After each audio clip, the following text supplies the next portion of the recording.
Paz seja convosco, meus irmãos.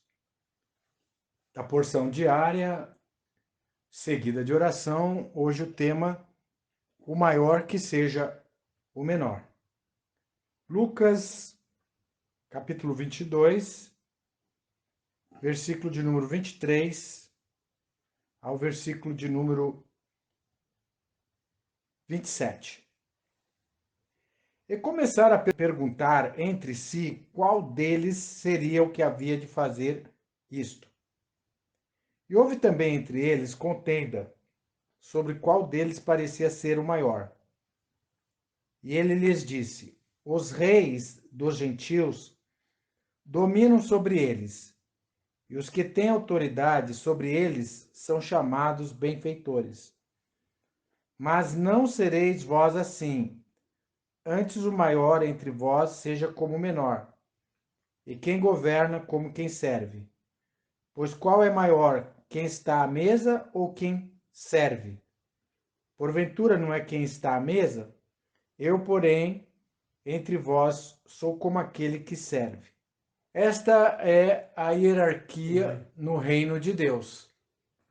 O maior é aquele que serve, é o menor. No mundo, o maior é o que está na mesa sendo servido. E o que serve, no caso o garçom, é considerado menor, serviçal.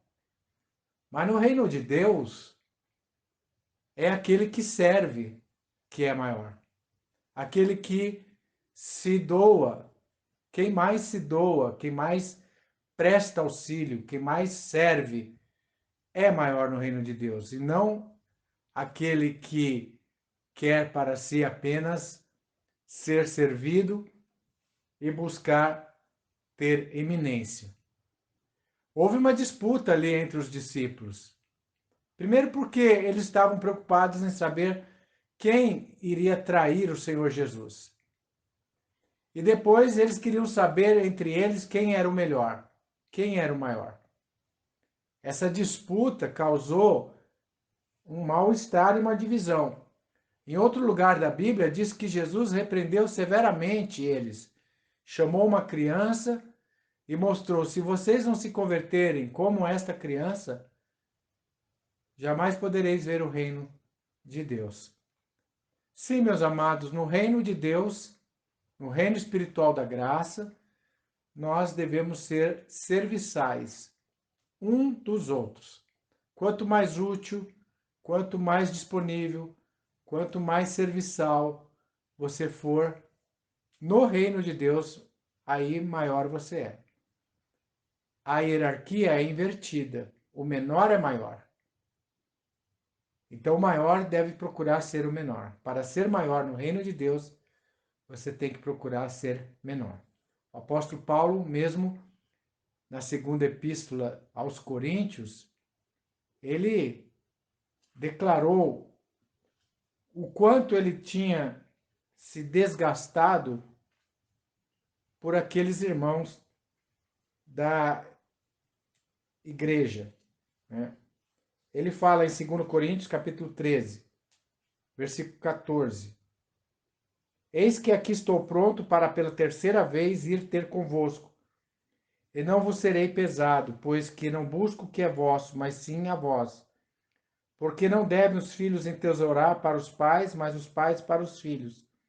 Eu de muito boa vontade gastarei, e me deixarei gastar pelas vossas almas, ainda que, amando-vos cada vez mais, seja menos amado. Então Paulo se coloca e se predispõe a se gastar, a entesourar para os seus filhos na fé. Ele viajava, ele se desgastava, e ainda que ele amasse muito aqueles irmãos, quanto mais ele amava, menos ele era compreendido e menos ele era amado. Ele se deixou gastar, foi um serviçal, se colocou na condição de servo. Esta realidade das Escrituras não é a realidade dos dias de hoje, onde nós vemos que o sistema religioso, os pastores querem ser servidos pelas ovelhas. Eles querem se usurpar das ovelhas e estar como maiorais. E na época da Igreja Apostólica, os apóstolos, eles eram espetáculo para o mundo, eram considerados a escória do mundo, eram eles que iam presos, eram eles que tinham que se sacrificar para que o evangelho fosse espalhado. Paulo fez várias viagens, correu vários perigos por amor ao evangelho, para que o evangelho fosse espalhado. Então, para ser maior no reino de Deus, você tem que buscar ser o menor, aquele que mais serve.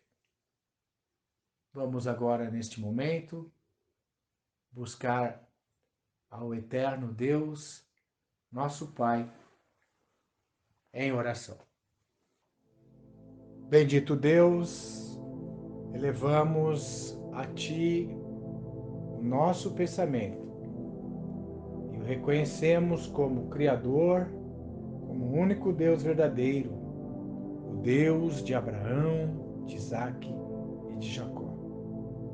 O Deus que tem poder de dar a vida aos mortos. O Deus que prometeu um reino que jamais abalará, um reino futuro, vindouro, de paz, justiça e restauração, quando o Senhor determinará do alto céus a vinda gloriosa do teu amado Filho Jesus Cristo. Pai Santo, prepara-nos para que possamos estar realmente preparados para este dia. Seja o dia em que o Senhor recolher a nossa vida, seja o dia, se pela tua permissão estivermos vivos para a volta de teu Filho. Pedimos a Deus que a tua graça nos cubra e que a sabedoria que venha do alto venha estar diante de nós, nos orientando. Pai Santo, e que este exemplo de humildade dado por teu Filho Jesus, nosso Salvador, que intercede por nós, venha estar diante de nós. Possamos ser imitadores de Cristo, que, sendo Senhor e Mestre, Ele nos serviu e Ele foi obediente até a morte de cruz. Ele pensou em nós, não pensou em si, deu a sua vida por nós. Que este exemplo esteja para nós também, ó Pai. Pai Santo, agora conceda a cada um dos corações, das almas que estão agora acompanhando o Senhor esta pregação e esta oração. Que a tua bênção esteja sobre cada um e que a verdade do teu santo evangelho esteja transformando cada coração. Conceda-nos uma boa noite de paz e descanso. E para aqueles que estão acordando, um bom dia, que tenha a tua presença, o refrigério da tua presença. Obrigado, Pai, por tudo te pedimos e te agradecemos, certo de que receberemos, porque não lhe pedimos confiados em nossos próprios méritos, de maneira nenhuma, mas confiados nos méritos santos de teu Filho, Jesus Cristo, que vive e que intercede por nós, à tua destra, agora e sempre.